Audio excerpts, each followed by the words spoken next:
പ്രശസ്ത തെന്നിന്ത്യൻ നടൻ വിജയരംഗരാജു അന്തരിച്ചു. ചെന്നൈയിലെ സ്വകാര്യ ആശുപത്രിയിൽ ഹൃദയാഘാതത്തെ തുടർന്നായിരുന്നു അന്ത്യം. സിദ്ദിഖ് ലാൽ മോഹൻലാൽ കൂട്ടുകെട്ടിലെ സൂപ്പർ ഹിറ്റ് ചിത്രമായ വിയറ്റ്നാം കോളനിയിലെ റാവുത്തർ എന്ന പ്രധാന വില്ലൻ വേഷത്തിലൂടെ മലയാളി സിനിമാ പ്രേക്ഷകർക്ക് സുപരിചിതനാണ് വിജയരംഗരാജു. 70 വയസ്സായിരുന്നു വിജയരംഗരാജുവിന്. മഹാരാഷ്ട്ര സ്വദേശിയാണെങ്കിലും ഹൈദരാബാദിൽ സ്ഥിരതാമസക്കാരനാണ് അദ്ദേഹം. രാജ്കുമാർ എന്നാണ് യഥാർത്ഥ പേര്. ദിവസങ്ങൾക്ക് മുമ്പ് ഹൈദരാബാദിൽ നടന്ന സിനിമാ ഷൂട്ടിങ്ങിനിടെ അദ്ദേഹത്തിന് പരിക്കേറ്റിരുന്നു. തുടർന്ന് ചെന്നൈയിലെ സ്വകാര്യ ആശുപത്രിയിൽ പ്രവേശിപ്പിച്ചു.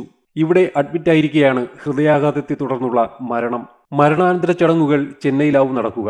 തെലുങ്ക് മലയാളം സിനിമകളിൽ വില്ലൻ വേഷത്തിലൂടെയാണ് വിജയരംഗരാജു പ്രസിദ്ധനായത്. നന്ദപൂരി ബാലകൃഷ്ണയുടെ ഭൈരവദീപത്തിലൂടെ തെലുങ്കിൽ അരങ്ങേറ്റം കുറിച്ചു. യാനം എന്ന ചിത്രത്തിലൂടെ തെലുങ്കിൽ ശ്രദ്ധേയനായി. മലയാളത്തിൽ അനുരാഗ കോടതി, പടയോട്ടം, ആയുധം, ആരംഭം, ആധിപത്യം, വെനീസിലെ വ്യാപാരി, മനുഷ്യമൃഗം, സംരംഭം, ഹലോ മദ്രാസ് കേൾ, ഹിറ്റ്ലർ ബ്രദേഴ്സ് എന്നീ ചിത്രങ്ങളിലും അഭിനയിച്ചിട്ടുണ്ട്.